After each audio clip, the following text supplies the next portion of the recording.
Olá, Felipe. Muito boa tarde a você, a todos os ouvintes da Rádio Difusora TV que estão nos acompanhando no jornal Rotativa Sonora. Como você disse aí na cabeça da matéria, nos estúdios, eu estou aqui no escritório do Dr. Alexandre Valverde com a doutora Marina. Nós vamos falar de um caso que deu repercussão em toda a cidade de Assis, como também na região, de um homem que ficou preso por 30 dias por falsas acusações, dentre elas de estupro. E a repercussão foi muito grande na cidade de Assis. Nós estamos aqui com a doutora Marina, que vai falar com a gente sobre isso, sobre essa situação. Como que surgiu esse caso aqui no escritório? Boa tarde. Boa tarde, né? Primeiramente, esse caso surge como uma acusação de estupro, né? Em que essa suposta dita vítima, hoje uma falsa vítima, relata, comparece na delegacia de polícia, dizendo que o nosso constituinte teria dado uma carona, né? E no curso dessa carona ele teria forçado uma conjunção carnal, né? O que configura estupro, crime de estupro. E a partir daí ela comparece à delegacia da mulher, solicita medidas protetivas, né, de urgência, face àquela situação de risco que ela apresenta, e a partir daí as medidas protetivas são concedidas. E poucos dias depois ela comparece novamente à delegacia de polícia, relatando ter sido espancada, relatando que o nosso constituinte teria invadido a casa dela, a agarrado, a feito diversas lesões, provocado diversas lesões e cortado o cabelo dela com uma faca, né? Ela comparece, relata toda essa história e a partir daí, né, esse caso é remetido ao fórum e a prisão preventiva desse homem é decretada, né? No dia 17 ele comparece sozinho na delegacia de polícia, né, para tentar esclarecer toda essa situação, porque ele já tinha tomado conhecimento de que ela teria feito uma acusação de estupro, né? Então ele comparece na melhor das intenções para tentar esclarecer essa situação e ali é surpreendido com mandado de prisão em aberto e fica ali mesmo, permanece ali mesmo e depois é encaminhado por uma unidade prisional, né? E como que fica a questão aí do trabalho de vocês, de comprovar que ele era inocente? Sim, como a gente, né, sempre teve certeza da inocência dele, imediatamente nós reunimos tudo que foi chegando até nós, né, de próprios familiares, né, dessa dita vítima, suposta vítima, né, falsa vítima, no sentido dela admitindo para algumas pessoas de que esse estupro, na verdade, nunca teria ocorrido, né? E que até mesmo essa situação de agressões teria sido provocadas por outras pessoas, por outros motivos, né? E aí ela dá uma versão no sentido de que teria sido então namorado, né? Mas isso vai ser objeto de apuração, né? Tendo em vista que depois dessa audiência foi instaurado inquérito policial para apurar a prática de crime de denunciação caluniosa, né? Então tudo isso vai ser apurado, né? A veracidade dessa versão que ela conta, mas fato é que ela admitiu que estava mentindo, né? Para familiares dela, e isso a gente conseguiu trazer para o processo imediatamente. Fizemos o pedido de revogação dessa preventiva com base em áudios, né, dela admitindo a falsidade dessas acusações, e aí prontamente, né, a justiça acolheu esse pedido de revogação da preventiva e no dia seguinte ele foi posto em liberdade. Está com a gente também o doutor Alexandre Valverde, renomado advogado da cidade de Assis. Doutor, gostaria que o senhor falasse desse caso, né? A doutora Marina já explicou bem. É um caso, vamos dizer que inusitado, que assim, conseguir comprovar de uma forma tão eficaz como foi nessa situação. Boa tarde.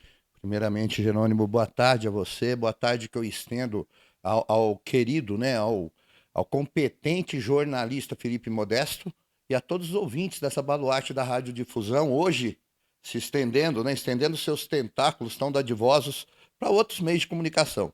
Então é uma honra, efetivamente, e a todos vocês meus cumprimentos.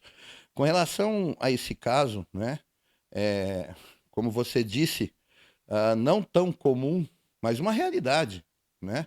Uma realidade na qual, uma triste realidade, melhor dizendo, e aproveito o gancho da resposta da doutora Marina, da minha sócia, doutora Marina, para elucidar a questão do desespero desse homem, do homem que jamais tinha posto, né, os pés numa cadeia, ficar confinado numa penitenciária. Pasme, Jerônimo, pasme, numa penitenciária durante 30 dias.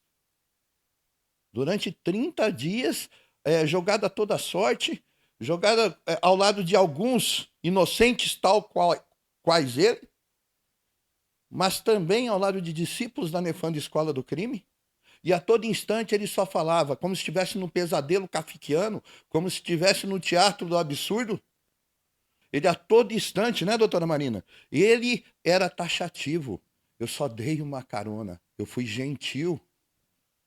Ele se encontrava num bar, ele deu aquela carona a, hoje, sem sombra nenhuma de dúvidas, falsa vítima, e pagou um preço atroz, um preço inimaginável, que efetivamente, né, há que ser pensado pelo nosso judiciário, né, como um todo, com todo o enfoque possível e imaginável para que se evite questões como essa. E como está a situação hoje? Ele está liberto, ele está na cidade de Assis. E como que fica a situação dela também neste caso, juridicamente? Veja bem, quanto ela, né, vai ser agora dado início, né, o próprio judiciário já tomou as medidas cabíveis para tanto, encaminhando à polícia os documentos necessários para a instauração de um inquérito específico em relação a esse ocorrido, né, com relação ao crime de denunciação caluniosa, no qual vivemos num Estado, felizmente um Estado democrático de direito, ela terá a oportunidade de se defender, em que pese, né, ser confessa diante dessa barbárie, né, que acolheu o nosso cliente. Quanto a ele, em face do choque dessa situação, em face dessa injustiça abissal que o colheu por conta de Vivaldinos, por conta de pessoas, né, sem vínculo nenhum com a verdade, atadas às correntes da maldade, que fizeram isso com esse homem, com esse pobre homem, ele não teve condições de permanecer mais em Assis. Ele ficou tão atingido, né? Ficou em estado de choque, que ele queria recomeçar de alguma forma e por isso hoje reside em outro estado, né, doutora? Reside em outro estado da federação e tentando reconstruir a sua vida. Inclusive, algo que foi tocante, que comoveu a todos presentes naquela audiência do dia 20, do último dia 20, se tratava de uma audiência evidentemente online, a reação desse homem. A reação desse homem. Esse homem carcomido pelo sofrimento, aos prantos, ao quebrado com aquela situação de ter sido vítima de uma injustiça atroz. E quando nos referimos a isso, não estamos falando do judiciário, não estamos falando da própria delegacia da mulher, não, não, não. Haja vista que ela apresentou todo um quadro de lesões quando deu margem. Então, não estamos, de forma alguma, lançando, apontando o dedo contra o judiciário. Aliás, um trabalho brilhante empreendido pelo judiciário em seu cotidiano, capitaneado especificamente naquela vara pelo Dr. Bruno, né? De forma magistral, acabou reconhecendo efetivamente, né, o que se trata, não do predomínio do indúbio pro réu, da certeza da inocência desse homem que hoje, aos poucos, tenta juntar os cacos e reconstruir a própria vida. Obrigado, doutor. E para encerrar com a doutora, acho que vale a questão da mensagem, tem que tomar muito cuidado com o tipo de denúncia, porque o judiciário vai investigar tudo. Com certeza, né? Hoje, a pessoa que dá causa à instauração de um inquérito policial, tendo ciência, tendo certeza da inocência daquela pessoa, está sim sujeita ao crime de denunciação caluniosa, né? E é algo muito grave, né? Causa máculas gigantescas, né, na vida de uma pessoa que sofre uma falsa acusação.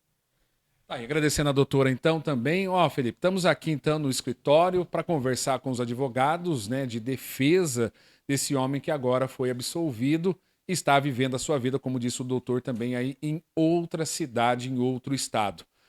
O assunto é bem polêmico, vamos ver o que o pessoal comenta aí nas redes sociais da Rádio Difusora. Eu volto com você aí nos estúdios.